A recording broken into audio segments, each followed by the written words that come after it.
A spouse writes, "He has post-traumatic stress disorder and he deserves a high rating." The statement may be heartfelt. It may come from years of concern and love. But compare it with this. "I watched him stop going to crowded stores. I saw him wake up several nights a week. I noticed those changes after he returned from that assignment." Those plain sentences may tell the reader more about what the writer actually knows. That is the lesson today. A buddy statement does not need to sound official. It needs to be firsthand, specific, and honest. Welcome to the Veteran Benefits Reset Podcast, where we turn complicated VA topics into practical next steps. I'm Cameron Burrell, a U.S. Army veteran and founder of VetBiz Media. This is an independent educational resource, not legal or medical advice, and it does not replace guidance from a VA-accredited veteran service organization, claims agent, or attorney. Today, we're going to take the guesswork out of lay evidence and talk about how to document what someone personally saw, heard, or experienced. The best writer is not always the person with the most impressive title. It is not necessarily the person with the longest military resume, and it is not the person who uses the most medical or legal language. The better question is much smaller. Who was actually there? What did that person personally observe? And when did they observe it? That kind of information is commonly called lay evidence. In plain language, it is a first-hand account from someone who is describing what they know through their own experience. They are not required to be a doctor, a lawyer, or a claims professional. A spouse may describe changes at home. A coworker may describe missed work or difficulty completing familiar tasks. A fellow service member may remember an event or symptoms during a particular period. A friend may notice that someone stopped attending activities they once enjoyed. That sounds simple, but this is where many statements go off track. People begin with a real observation, then add an assumption. They see someone avoiding a crowded store and write, "This proves a specific diagnosis." They notice missed work and write, "This condition makes the veteran unemployable." They remember a difficult event and write, "That event caused every problem that followed." Those may be important questions for the overall evidence, but the writer should stay inside the boundary of personal knowledge. Picture a fictional former coworker who worked beside a veteran for about 6 months. The coworker does not know the veteran's complete medical history. They were not present during military service. They cannot explain a diagnosis or predict a rating, but they may know something very specific. They may have seen the veteran stand slowly after sitting, ask for help carrying boxes, leave early several times, or stop joining the team for lunch. That is useful information because it is limited, observable, and connected to a period the coworker actually remembers. Notice the limits in that example. The coworker knows what happened during those 6 months. They do not automatically know what happened before or after. They can say, "During the time we worked together, I saw this several times." They should not imply, "This has affected the veteran in the same way for their entire career," unless they personally know that. A statement becomes more credible when the writer clearly explains both what they saw and what they did not see. The same principle applies to different kinds of writers. A spouse or partner may know nighttime routines, family interactions, transportation, and changes at home. A parent, sibling, or adult child may describe what they noticed during visits.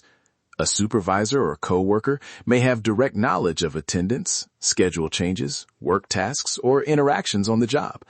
A fellow service member may remember an incident, an injury, or what happened immediately afterward. A friend may describe changes in communication, social activity, or ordinary routines. The relationship matters because it explains the person's opportunity to observe. But closeness alone does not make a statement accurate. A spouse who was present every day may have detailed observations about home life. A fellow service member who witnessed one event may have important information about that event. Neither person should be pushed to describe things they did not personally experience. The question is always, what was within this writer's view? Here is a useful way to hear the difference between observation and conclusion. "She has severe anxiety" is a conclusion. I watched her leave 2 family gatherings within 15 minutes because she said the room felt overwhelming is an observation. His back condition prevents employment is a conclusion. I saw him ask for help moving boxes, sit down after a short walk, and leave work early on several occasions is an observation. The second version may feel less powerful because it uses ordinary language, but ordinary language can be very specific. A writer can also report what the veteran told them, as long as they make that clear. For example, he told me that his pain increased that morning.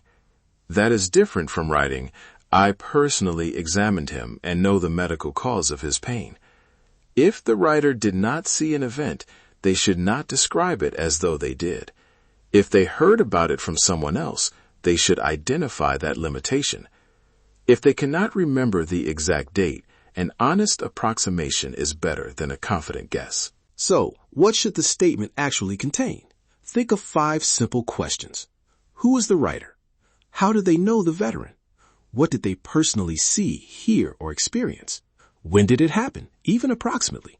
And what change in ordinary life, work, or relationships did they personally observe? The writer might begin by explaining the relationship and the time period. I worked with a veteran from approximately spring of 2019 through fall of 2019. We share the same work area, and I am describing what I personally observed. Then they can move to examples. What happened? How often? Did it change over time? Was there a difference between before and after a particular period? They do not need to recreate an entire medical history. Their job is narrower. Provide a clear account of their own observations. Go back to our fictional coworker. A broad sentence would be, the veteran was a great employee and worked very hard. That may be sincere, but it does not explain the issue. A more useful account might say, when I first joined the team, the veteran regularly handled the supply deliveries. Later, I saw them ask for help carrying smaller boxes, take longer breaks, and leave early on several occasions. I worked with them for about 6 months, so I cannot describe what happened outside that period. That is not dramatic. It is clear. It tells the reader what changed, when the writer saw it, and where the writer's knowledge ends. Helping someone remember is different from scripting their story. Open questions are reasonable. What do you remember about that period? What did you personally notice? Do you remember whether that happened once or more than once? Those questions invite the writer's memory. Handing someone a dramatic paragraph and asking them to copy it is different. So is telling them which diagnosis, rating, or legal phrase to include. The final statement should sound like the writer, not like a document assembled from someone else's language. Do not encourage anyone to guess a date, add an event they did not witness, or sign something they do not understand. I do not recall is a valid answer. I believe it happened in the spring, but I do not remember the exact month is also valid. Honest uncertainty is not the enemy. Filling gaps with certainty is the bigger problem. Templates can help organize thoughts, but they are not a substitute for the writer's own experience. Before anyone signs, review the names, relationship, dates, locations, and time period. Ask whether each important sentence is based on first-hand knowledge. Ask whether the statement distinguishes what the writer saw from what the veteran told them. Ask whether it avoids diagnoses, rating percentages, legal arguments, and promises about the result. If something is unclear, clarify it. Do not rewrite the person's memory to make it sound stronger. And keep the role of this evidence in perspective. A buddy statement is one part of an overall record.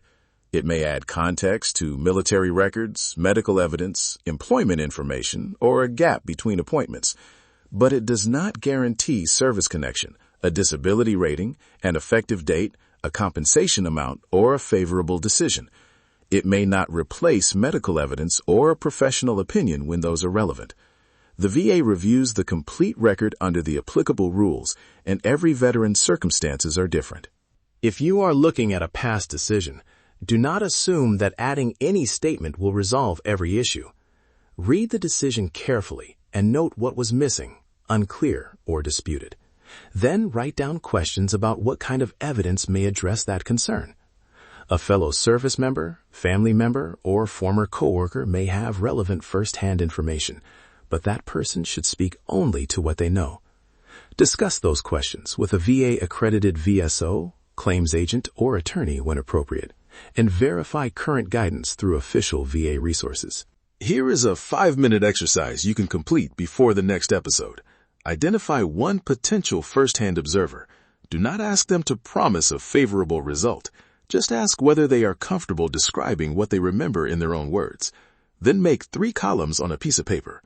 What they saw, when they saw it, what changed. Leave the answers blank for the writer. Your job is to create the questions, not to fill in someone else's story. Let's recap. A responsible buddy statement comes from someone with personal knowledge. It explains who the writer is and how they know the veteran. It uses specific examples and approximate dates when necessary. It separates what the writer observed from what they assume. It acknowledges uncertainty, uses the writer's own voice, and remains one piece of a larger evidence record. Facts over frustration. Education before action. Organize, verify, and then take the next responsible step. Thanks for listening to the Veteran Benefits Reset podcast.